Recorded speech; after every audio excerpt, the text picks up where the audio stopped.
ایک تو آپ سب کا بہت شکریہ کہ آپ لوگوں نے تکلیف دی اس ٹائم کے اوپر، لیکن پرابلم ساری یہ ہے کہ اب یہ ارشد شریف کا جانا اس ملک سے، اس دنیا سے، اب یہ غیرت کی بات ہے. کوئی کھڑا ہو یا نہ ہو، کوئی ڈرے یا مرے، میں ضرور کھڑا ہوں گا. میرا وہ دوست بھی تھا، میرا میزبان بھی تھا، اور میرا بہت پیارا دوست تھا. اور اس کی جو شہادت ہوئی ہے وہ ایک ایکسیڈنٹ نہیں ہے. میں آپ کو آج ساری وہ تفصیلیں بتاؤں گا، اور آنے والے دنوں میں بھی بہت کچھ بتاتا رہوں گا، کیونکہ اب میں نہیں رکوں گا. اگر ارشد شریف کو گولی لگ سکتی ہے تو گولی پھر کسی کو بھی لگ سکتی ہے، آپ کو، مجھے بھی لگ سکتی ہے، لیکن موت کا تعین اللہ نے کیا ہوا ہے. نمبر ایک، ارشد شریف کا قتل ہوا ہے جس کی سازش پاکستان میں ہوئی ہے، نمبر ایک. نمبر دو یہ کہ ارشد شریف کا کوئی ایویڈنس، کوئی موبائل، کوئی لیپ ٹاپ نہیں ملے گا، شواہد مٹا دیے گئے ہیں.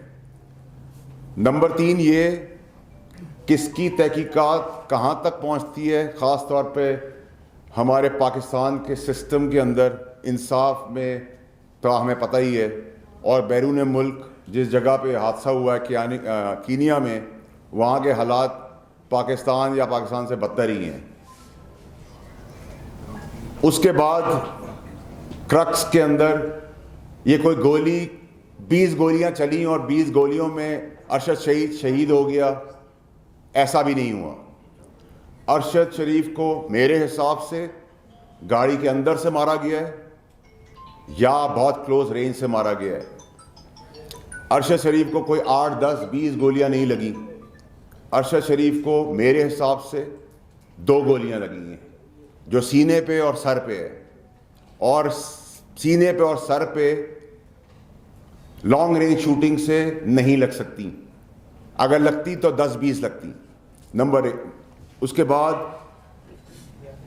جو کہانی رسائی گئی، وہ کہانی یہ تھی کہ جی کڈنیپنگ ہوئی کہ بچے کی، اور اس بچے کی اس گاڑی میں موجودگی، اس کے ریلیٹڈ اس گاڑی کو تعاقب کیا، اس کو روکا، اس پہ گولیاں چلی. تو اگر بچہ گاڑی میں موجود تھا تو کیا دنیا کی کوئی بدترین پولیس بھی کھلے عام گولیاں چلائے گی اگر اس گاڑی کے اندر کوئی موجود تھا بچہ؟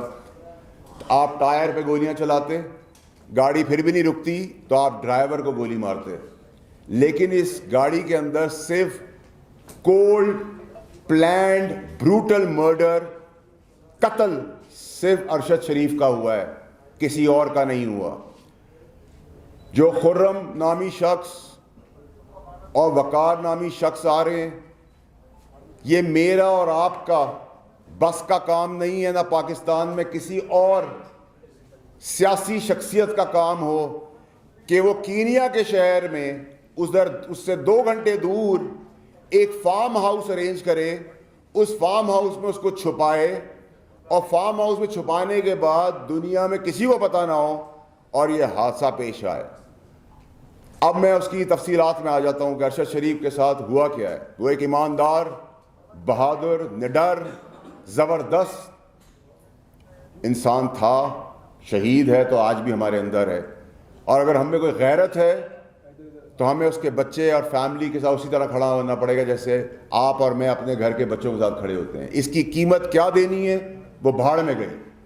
لیکن میں آپ کو یہ بتانا چاہتا ہوں کہ میرا ضمیر وہ تکلیف اور وہ جو ویڈیوز اور آپٹکس جو میں دیکھ رہا ہوں اور جو معلومات مجھے ہے، میں نہیں برداشت کر سکتا.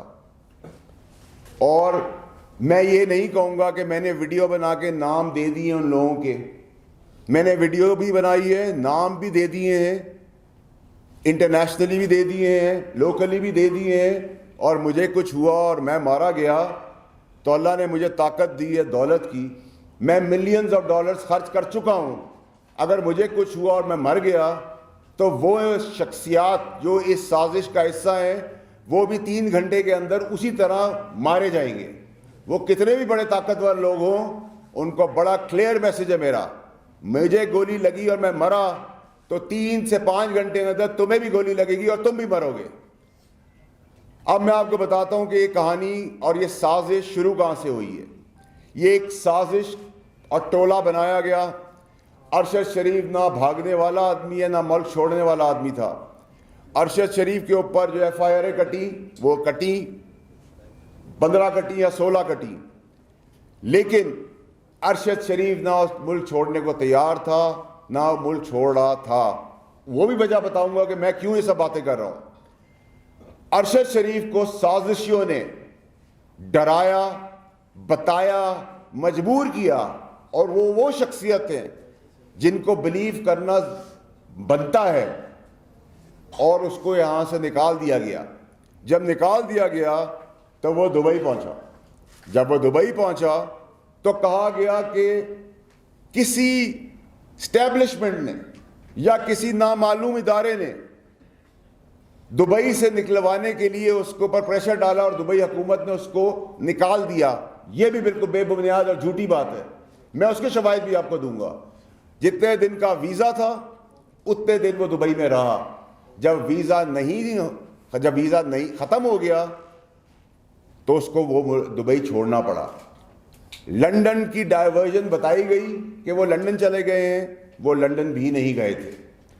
پھر اس شخص نے جس پہ وہ بھروسہ کر رہا تھا, جو یہ منصوبہ بندی کر رہا تھا, جو یہ سازش کر رہا تھا, جس سازش کے حصے کے اندر پورا پاکستان پھنسا ہوا ہے آج, جس کو کہہ کہہ کے تھک گیا ہوں, میں مر گیا ہوں, آستینوں کے سانپوں کے بارے میں بتا چکا ہوں, اپنے چیئرمین ایکس وزیر اعظم عمران خان صاحب کو بتا چکا ہوں کہ یہ جو سازش رچائی جا رہی ہے, اس سازش کے تانے بانے اور سازش کی جو بینیفٹس ہیں وہ اور مقاصد کچھ اور ہیں. سب کو الٹی پٹی پہ چڑھا دیا گیا ہے. اور عمران خان صاحب جو مارچ پرامن کرنے جا رہے ہیں, یہ ہمارا جمہوری حق ہے اور رائٹ ہے, لیکن میں بہت کلیئرلی آپ کو بتا رہا ہوں کہ مجھے اس مارچ کے اندر خون ہی خون, موت ہی موت اور جنازے ہی جنازے نظر آ رہے ہیں, اور وہ جنازے دیے جائیں گے. اور میں اپنے معصوم پاکستانیوں کو کسی کچھ چند لوگوں کی سازش کے تحت نہیں مرنے دوں گا. اپنی آخری وقت تک کوشش کروں گا کہ یہ لاشوں کا اور خون کا کھیل اس ملک میں بند ہو. ارشد شریف اپنے مقصد, اپنے بیانیے, اپنی سوچ پہ بالکل ایمانداری سے کھڑا تھا. نہ اس کو موت کا ڈر تھا, نہ وہ بھاگنے والا تھا, نہ اس کو کوئی پیسہ خرید سکتا تھا. لیکن جو اس کو مقاصد بتائے گئے, اس مقاصد کے پیچھے ہی سازش تھی. اور میں آئندہ آنے والے دنوں میں, ہفتوں میں نہیں, وہ سب پردے چاک کر دوں گا. مجھے فکر نہیں ہے. میں اپنے گھر والوں کو, اپنے بیوی بچے اور اپنے ماں باپ کو بتا کے آیا ہوں کہ اگر مجھے کچھ ہو گیا تو تحفے میں ان کی لاشیں بھی ملیں گی. یہ میرا وعدہ ہے.